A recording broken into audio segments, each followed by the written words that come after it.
सो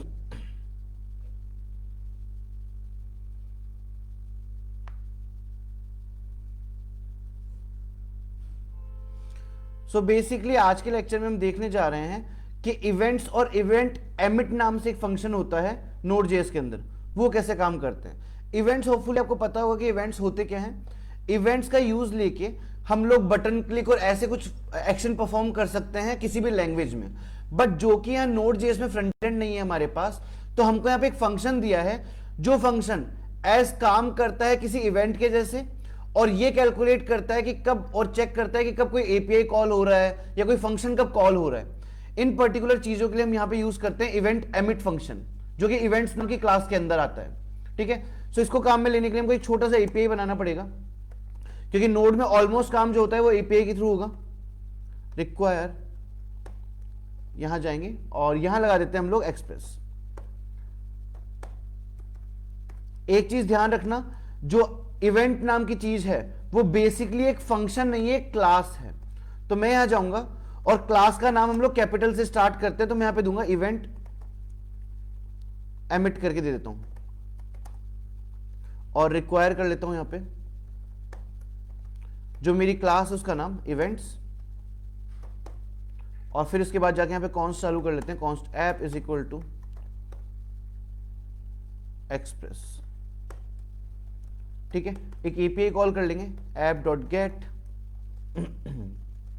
यहां पे home URL डालेंगे, फिर यहां कॉमा लगा के एक कॉलबैक फंक्शन कॉल कर लेते हैं या एरो फंक्शन कॉल कर लेते हैं, और यहां डाल देंगे हम लोग रिक्वेस्ट कोमा रेस्पॉन्स, और यहां जाएंगे और लिख देंगे रेस्पॉन्स डॉट सेंड, और यहां लिख देंगे माई एपीआई कॉल्ड। और ये करने के बाद एक बार जाके पहले पोस्टमैन चालू कर लेंगे। जब तक पोस्टमैन चालू होता है, यहां पे हम ऐप डॉट लिसन लगा लेते हैं और पोर्ट नंबर देते हैं 4500, सेव करते हैं। तो बेसिकली हमने यहां पे क्या कर दिया है, एक एपीआई बना लिया है, छोटा सा सैंपल एपीआई बना लिया है। ये चेक करने जा रहे हैं कि ये कैसे पता करेगा कि कोई एपीआई कौन सा कॉल हो रहा है या कब कॉल हो रहा है। ठीक है, तो हम यहां पे जाएंगे और यहां पे गेट चेक करेंगे और सेंड कर देंगे।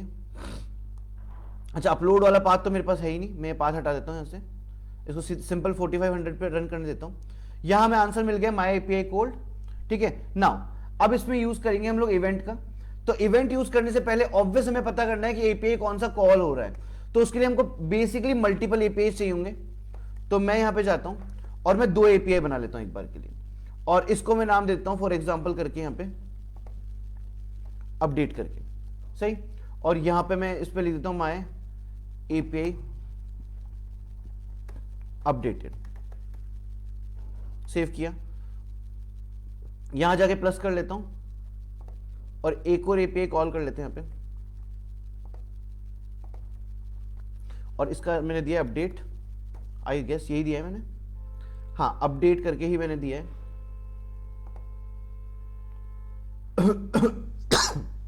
नाउ अपडेट वाला बन चुका है मेरा एपीआई, यहां पे देख लेते हैं, इसको भी एक बार कॉल कर लेते हैं। यहां आ रहा है माई एपीआई अपडेटेड और यहां पे आ रहा है माई एपीआई कॉल्ड। अब इसके अंदर हम लोग लगाने जा रहे हैं इवेंट एमिटर। ठीक है, तो इवेंट एमिटर लगाने के लिए आप क्या करेंगे, आपको एक फंक्शन गिवन है, वो फंक्शन आपको यूज करना पड़ेगा। उस फंक्शन को सबसे पहले हम एक क्लास से निकालेंगे जिसका नाम है const event is equal to new, उस क्लास का ऑब्जेक्ट बना रहे हैं इवेंट एमिट, ये क्लास का ऑब्जेक्ट बना लिया। अब ये ऑब्जेक्ट बनाने के बाद हम जाते हैं हमारे पहले एपीआई में और यहां जाके लिखते हैं इवेंट डॉट एमिट, एक फंक्शन है एमिट, उसको कॉल कर रहे हैं, और यहां पे जाके एक नाम दे देते हैं, मैं नाम दे रहा हूं काउंटर। ठीक है, और यहां जाके इसको सेव करते हैं, सेव किया और जाके एक बार फर्स्ट वाले एपीआई को हिट करते हैं, यहां आ रहा है माई एपीआई कॉल्ड, सेव किया, परफेक्ट। तो अभी तक कोई एरर नहीं है, हमने इतना काम कर दिया है। मैं इसको थोड़ा सा नीचे स्क्रॉल कर लेता हूं। हमने क्या किया है, इवेंट एमिटर क्लास से एक फंक्शन निकाल लिया जिसका नाम है इवेंट डॉट एमिट। अब क्या होगा ना, जब ये इवेंट डॉट एमिट कॉल हो रहा है तो हमको इसकी इवेंट की फंक्शनैलिटी डिजाइन करनी पड़ेगी। वो फंक्शनैलिटी डिजाइन करेंगे हम यहां पे, मैं यहां पे आता हूं, लिखता हूं इवेंट डॉट ऑन और यहां लगाते हैं, और जो नाम हमने यहां पे नीचे दिया था काउंटर, वो नाम हम यहां डालेंगे। डाल दिया, और डालने के बाद एक कॉलबैक फंक्शन बनाएंगे जिसमें फंक्शनैलिटी हम लोग लिखने वाले हैं इवेंट की, इस तरीके से, ठीक है। और यहां लिख लेते हैं console.log, और मान लीजिए हमारे पास बटन तो हम बना नहीं सकते, तो फिर भी हम यहां पे लिख देते हैं btn, या फिर कौन सा है, डिफॉल्ट API कॉल्ड, ऐसे करके डाल देते हैं। सेव किया, API को हिट करते हैं। आप देखोगे यहां पे जिस API को हमने हिट किया है उसके लिए सॉल्यूशन हमारे पास आ गया डिफॉल्ट API कॉल्ड। तो हम यहां पे से एक बार डिफॉल्ट हटा देते हैं, सिर्फ API कॉल्ड रख लेते हैं, सेव करते हैं, वापस जाके API को हिट करते हैं, यहां पे हमें मिला API कॉल्ड। उसके बाद अगर हम दूसरी वाली को हिट करें, अपडेट वाली को, उस केस में देखना हमको कुछ नहीं मिल रहा है, कोई सॉल्यूशन, कोई रिजल्ट नहीं मिल रहा है वापस से।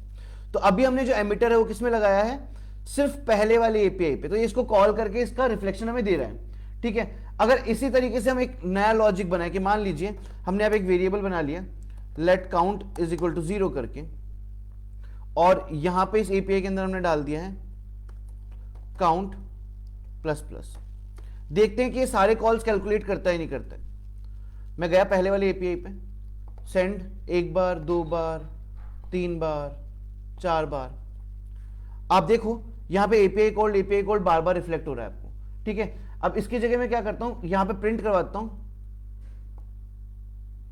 काउंट की वैल्यू, तो मैं यहां लिख लेता हूं काउंट, सेव, वापस जाते हैं, 2 3 4, हम जितनी बार API पे क्लिक कर रहे हैं वो उसकी वैल्यू काउंटर की उतनी बढ़ाते जा रहा है। तो आप देख रहे हो हर बार API कॉल पे वो उस बेसिकली API कॉल को रिकॉर्ड कर रहा है, उसमें कोई भी वैल्यू अगर हम डाल रहे हैं तो उस वैल्यू को भी वो रिकॉर्ड करता हुआ चलता है। इस तरीके से आप क्या कर सकते हो, अगर आप चाहो तो यहां पे भी जाके सेम ये काउंटर लॉजिक कॉपी करो और यहां डाल दो, तो वे दोनों API पे काम करेगा। इस तरीके से यहां पे यूज करते हैं event.emit फंक्शन का, जो बेसिकली क्या कर रहा है, किसी भी API कॉल के इवेंट को रिकॉर्ड कर रहा है, ठीक है। So thank you so much for this lecture.